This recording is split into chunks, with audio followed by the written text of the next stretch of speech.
बिस्मिल्लाहिर्रहमानिर्रहीम। अस्सलाम वालेकुम नाज़रीन, आप यूट्यूब चैनल देख रहे हैं। मैं इमरान खान हूँ। हर जो दिन गुजरता जा रहा है वो मईशत के लिए पहले से ज़्यादा बुरा है। यानी कारोबारी ज़िंदगी जब रुका हुआ हो और मुल्क एक ख़ास किस्म की हालत से गुजर रहा हो, तो उस वक्त जितना ज़्यादा आप डिले करते हैं, जितने दिन आप नुकसान उठाते हैं, वो नुकसान आपके खाते में बढ़ता जाता है। अभी इस वक्त IMF से एक ख़बर है, पहले मैं वो आपके साथ शेयर कर दूँ, वर्ल्ड बैंक से। और ख़बर ये है कि आलमी बैंक की जानिब से, वर्ल्ड बैंक की जानिब से पाकिस्तान के लिए 1.1 अरब डॉलर की, यानी 1 अरब 10 करोड़ अमरीकी डॉलर्स की जो मंजूरी थी कर्ज़ की, वो मौखर हो गई है। यानी पाकिस्तान का जो नया माली साल आएगा, नॉर्मली वो अप्रैल से शुरू हो जाता है, तो उस वक्त पाकिस्तान को ये पैसे मिलेंगे। लेकिन उसके लिए बड़ी कड़ी शराइत हैं जो पाकिस्तान को, जिनके ऊपर अमल दरामद करना पड़ेगा। देखिए, IMF ने, वर्ल्ड बैंक ने पाकिस्तान को बहुत दफ़ा पैसा दिया है। एशियन डेवलपमेंट बैंक ने भी दिया है, दोस्त ममालिक ने भी दिया है। सऊदी अरब ने भी हाल ही में एक अनाउंसमेंट किया। उन्होंने कहा जी अब हम दोस्त ममालिक को, जो हमारे इत्तेहादी हैं, उनको जो हम पैसा देंगे वो हम ऐसे नहीं देंगे जैसे हम माजी में देते रहें, हम भी शराइत रखेंगे। और बड़ा क्लियरली उन्होंने अपने स्टेटमेंट के अंदर ये कहा कि हम ये चाहते हैं कि जैसे हम अपने लोगों के ऊपर टैक्स लगाते हैं, ऐसे ही जो ममालिक हमसे कर्ज़ा लेते हैं या जो ममालिक हमसे इमदाद लेते हैं, वो भी अपने लोगों के ऊपर टैक्स लगाएं और वो इस्लाहात करें, वो रिफॉर्म्स करें। यानी इससे पहले पाकिस्तान को जो पैसा मिलता रहा, पाकिस्तान वादा कोई और करता था, पूरा करता था, बाज़ औक़ात नहीं करता था, और ये पैसे लेकर मुकर भी जाते थे।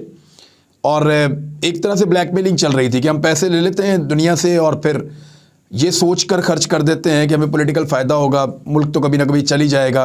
तो हमने मुल्क को मज़ीद गड़े में दबाते दबाते हम यहाँ तक पहुँच गए हैं। इस वक्त आलमी इदारे या दोस्त ममालिक पाकिस्तान को पैसा देने से पहले ये सोच रहे हैं कि क्या ये पैसा महफूज रहेगा या ये पैसा वापस आएगा या नहीं आएगा। ये बड़े सवालात हैं।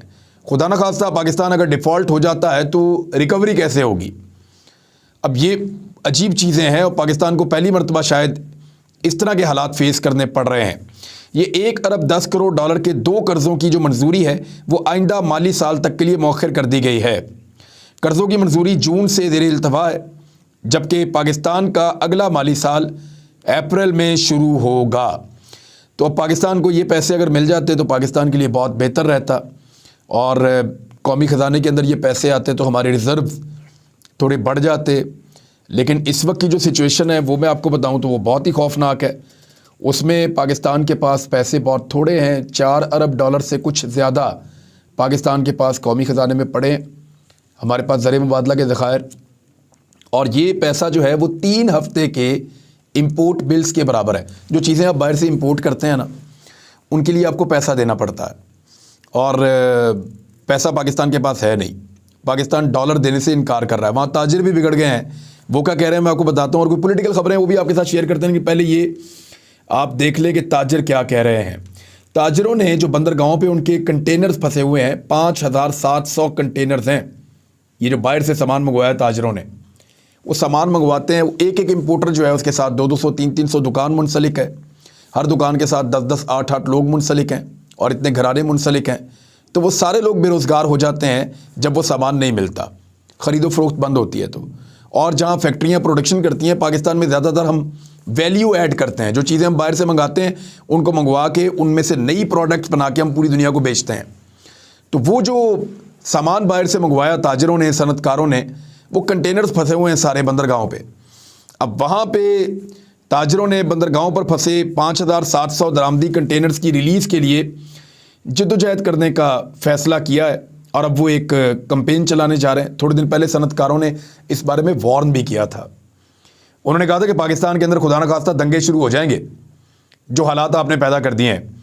और ये सब कुछ हो क्यों रहा है, इसके पीछे इसहाक डार की एक साइंस है कि डॉलर की जो असल कीमत है उसके ऊपर वो डॉलर को छोड़ नहीं रहे।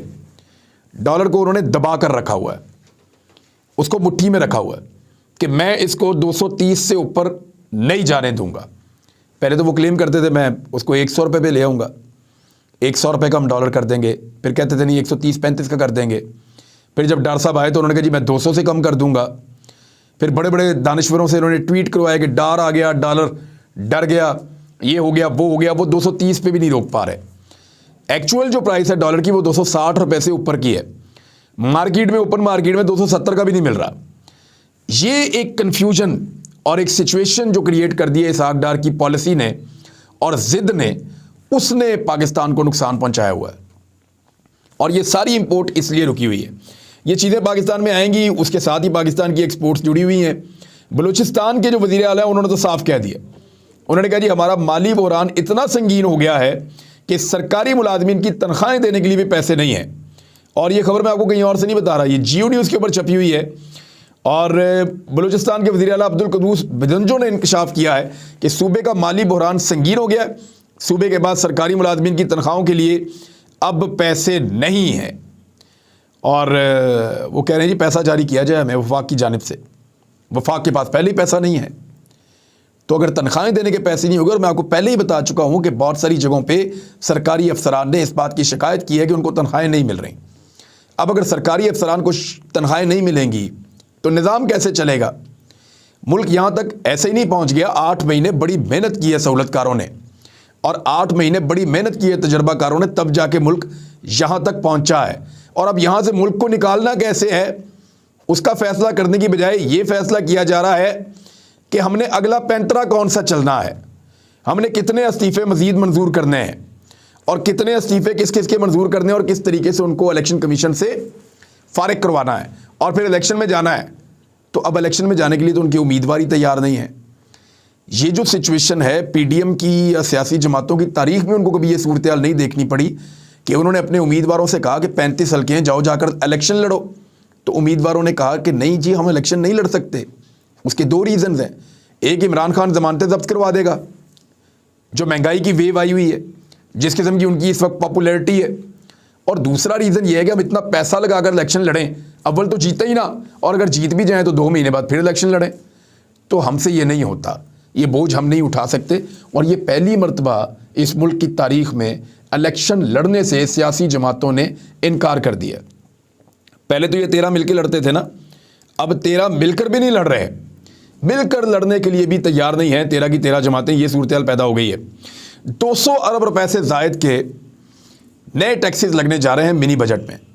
यानी मिनी बजट आ जाता है, मैंने जब ये बजट लेकर आए थे जून में, तब हमने कहा था कि ये बजट ऐसे नहीं चलेगा और ये नाकाफ़ी है, इनको दोबारा मिनी बजट लाना पड़ेगा।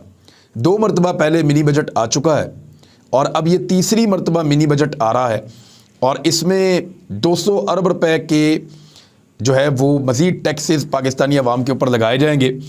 सबसे बड़ा प्रॉब्लम जो वर्ल्ड बैंक कह रहा है वो हमारा गर्दिशी कर्जा है।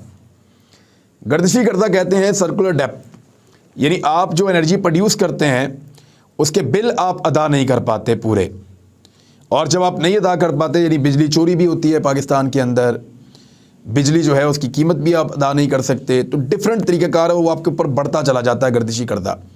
वो बढ़ते बढ़ते इतना बढ़ गया है कि पाकिस्तान की इकॉनमी पे बोझ पड़ गया है। इसके ऊपर एक अलग वीलॉग करूँगा, पूरा आपको मैं बताऊँगा कि गर्दिशी कर्जा कैसे बढ़ता है, क्यों बढ़ा है, इसके लिए रिस्पॉन्सिबल कौन है, और पाकिस्तान इससे कैसे निकल सकता है। पाकिस्तान की जो गर्दन है वो इसमें फंस गई है गर्दिशी कर्जे में। अब वर्ल्ड बैंक कह रहा है कि उसके लिए कोई मैकेनिज़्म बनाए। पाकिस्तान के पास फ़िलहाल तो ऐसा कोई मैकेनिज़्म है नहीं। वजारत ख़जाना ने बड़ा साफ साफ कह दिया है कि IMF की ईमा पर हुकूमत को सख्त फैसले करने पड़ेंगे। ये तो अल्टीमेट है, अब आपको सख्त फैसले करने पड़ेंगे, और अगर आप नहीं करेंगे तो ये मुल्क फिर नहीं चल पाएगा। या तो आप मुल्क को डिफ़ॉल्ट डिक्लेयर करें, या फिर आप सख्त इक़दाम उठाएं और पाकिस्तान के जो मुराद याफ्ता तबका है या जो तगड़े लोग हैं उनके ऊपर बोझ डालें। लेकिन डालें कैसे? शहबाज शरीफ साहब पहले वर्ल्ड रिकॉर्ड तो बना लें। अभी एक और फ़हद हारून साहब हैं, उनको शहबाज शरीफ साहब ने अपनी काबीना में शामिल कर लिया है, और उनकी शमूलियत के बाद ये कोई 77-78 हो गए हैं टोटल। पाकिस्तान की तारीख में काबीना बनाने के सारे रिकॉर्ड PDM की हुकूमत ने तोड़ दी है। अवाम को कहते हैं कि टैक्स दो, अवाम को कहते हैं कि पैसा हमें दो, अवाम को कहते हैं कि आप 4 के बजाय 2 रोटियां खा लो, अवाम से कहते हैं कि जनाब आप भूख बर्दाश्त कर लें, चाय के अंदर चीनी डालना बंद कर दें, अवाम से कहते हैं कि आप मुर्गी का इस्तेमाल बंद कर दें। तो अवाम से सारी कुर्बानियाँ इन्होंने लेनी है, और ख़ुद इन्होंने वो जिस किस्म की बनाई हुई है ना कैबिनेट, उसका पाकिस्तान की तारीख के अंदर कोई रिकॉर्ड नहीं है। पाकिस्तान की तारीख की सबसे बड़ी कैबिनेट इनके पास है, और यही चीज़ें देखते हुए किसी मुल्क के अंदर कोई बाहर से सरमायाकार आएगा तो क्या देखेगा? वो यही देखेगा ना कि इस मुल्क के अंदर ये लोग अय्याशी कर रही है इनकी हुकूमत या वाकई पॉलिसीज बना रही है। तो जब उन्होंने देखा कि ये अय्याशी कर रहे हैं तो 59% कमी हो गई है पहले 6 महीनों के अंदर, जो ये रवां माली साल है इसमें जो सरमायाकारी आती है ना गैर मुल्की, पाकिस्तान के बाहर से जो सरमायाकारी आती है पाकिस्तान के अंदर, उसके अंदर जो कमी हुई है वो हुई है जनाब 59%, यानी एक कम 60%। इतनी कमी हो गई है पाकिस्तान के अंदर आने वाली सरमायाकारी में। और रीज़न आपके सामने सादा है और सीधा है कि पॉलिसीज इनकी ठीक है नहीं, पैसा ये इकट्ठा कर नहीं पा रहे, लोगों को हुकूमत के ऊपर एतबार है नहीं, और काबीना बहुत बड़ी बनाई हुई है, अपनी अय्याशियाँ फुल टाइम जारी हैं। यानी बिलावल की वीडियो आती है कभी यूरोप के एक मुल्क से, कभी दूसरे से, कभी तीसरे से, कभी चौथे से। वो तो जनाब का टूर ही ख़त्म नहीं हो रहा। वज़ीर ख़ारजा पाकिस्तान के हैं, पाकिस्तान का सबसे सीरियस इशू जो है वो अफ़गानिस्तान के साथ है, उधर बात करने पे तैयार नहीं है। पाकिस्तान के जो संजीदा इशूज़ हैं उनके ऊपर बिलावल बात करने की बजाय सिर्फ एक मरतबा दोबारा दादू पहुँचे, वहाँ अपनी वीडियो बनाई, वीडियो बनाकर वापस निकल लिए और जाकर पैसे इकट्ठे कर लिए, और वो पैसे भी अभी तक पाकिस्तान नहीं आए। ये जितने दानिश्वर मुबारकबादें दे रहे थे ना और छलांगे मार रहे थे कि इतना पैसा आ गया, इतना पैसा इकट्ठा हो गया, तो मैं उनसे पूछना चाहता हूँ पाकिस्तान में कितना पैसा आया? ठेंगा, कुछ भी नहीं आया अभी तक पाकिस्तान में, कुछ भी नहीं आया अभी तक पाकिस्तान में। उसकी वजह क्या है ज़रा समझें आप। वो आपको प्रोजेक्ट्स देंगे, आपको मंसूबे देंगे और आपसे कहेंगे जनाब ये मंसूबे, आप उनको बताएंगे जनाब पाकिस्तान में इस चीज़ की ज़रूरत है, फ़लाँ जगह पे हम ये सड़क और ये पुल और ये चीज़ें बनाना चाहते हैं, वो सैलाब से तबाह हो गए थे। आप उनको देंगे, वो अप्रूवल देंगे, उसके बाद वो आपको प्रोजेक्ट देंगे, आपको पैसे ला के आपके बैंकों में जमा नहीं करवा देंगे कि आप IMF का कर्जा उतारें या आप गर्दिशी कर्जा उतारें, ये बोझ आपको खुद उठाना पड़ेगा।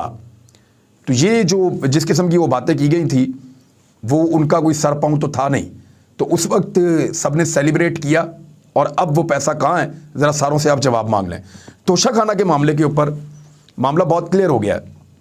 इमरान खान साहब के ऊपर बहुत ज़्यादा एलिगेशन लगाए गए, तोशाखाना ये, तोशाखाना वो, और इमरान खान साहब ने घड़ी ले ली, घड़ी इस्तेमाल कर ली, घड़ी बेच ली, तो सवालात उठाए गए। ठीक है, उठाने चाहिए सवालात, लेकिन बात यह है कि क्या किसी और ने सवाल का जवाब नहीं देना?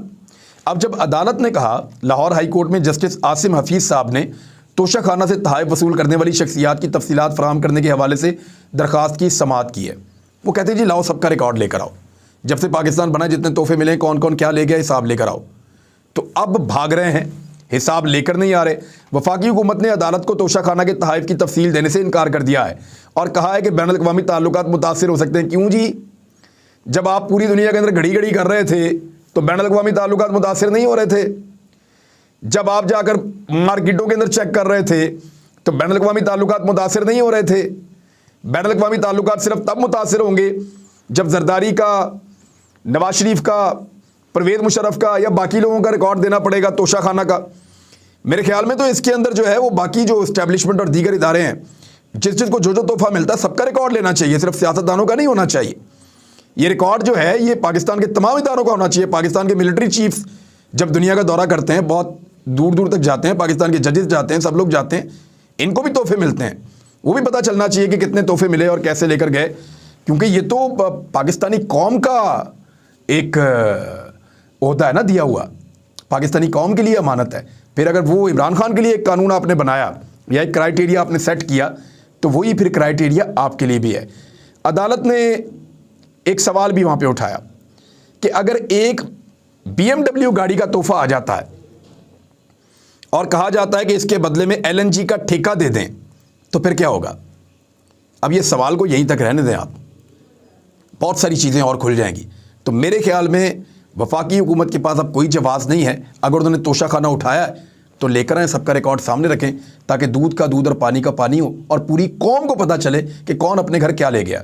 निगरान वज़ीर आला पंजाब का मामला अभी तक फंसा हुआ है नाज़रीन, और अभी तक फैसला नहीं हो पा रहा। अब जो है पार्लिमानी कमेटी इसका फैसला करेगी। दोनों ने अपनी अपनी कमेटियाँ दे दी हैं। हसन मुर्तज़ा है और वहाँ से पाकिस्तान पीपल्स पार्टी के PDM की जानिब से, उनके साथ मलिक अहमद ख़ान साहब हैं, और उसके अलावा मलिक नदीम कामरान ये भी वज़ीर रहे हैं PMLN के।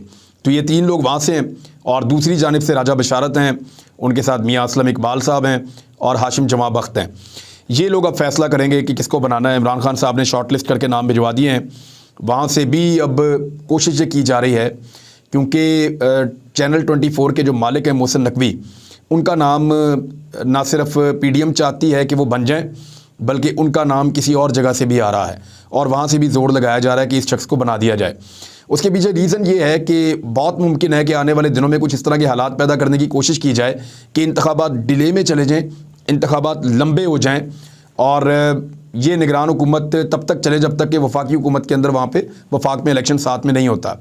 तो ये गैर आइनी तो होगा, गैर कानूनी होगा, लेकिन ये करने की कोशिश की जाएगी। तो इसलिए अपना वज़ीर आला होगा तो ज़रा कंफर्टेबल भी रहेंगे ये करने के लिए। लेकिन मुझे ऐसा नहीं लगता कि एस्टेब्लिशमेंट का दिल भर गया है। एस्टेब्लिशमेंट ऐसा लगता है कि अब भी वही घिनौना खेल खेलना चाहती है और उनके दिमाग में ये चल रहा है कि इमरान खान का रास्ता रोको। ये मुझे ऐसा लग रहा है मौजूदा जो इक़दामात हो रहे हैं उनको देखते हुए। और ये खेल अभी अगर चलता रहा तो पाकिस्तान की इकॉनमी का क्या बनेगा? क्या कोई उनसे सवाल करेगा या कभी वो जवाब देंगे? देखिए, तारीख़ जो है वो गिरबान पकड़ के पूछती है और उसमें हर चीज़ दर्ज होती है और तारीख़ इन किरदारों को हमेशा याद रखेगी। अगर किसी की ख्वाहिश है कि वो गुमनाम हो जाएगा तो ये ख्वाहिश ही रह जाएगी, गुमनामी नहीं, बदनामी। अब तक के लिए इतना ही। अपना ख्याल रखिएगा, अपने इस चैनल का भी। अल्लाह हाफ़िज़।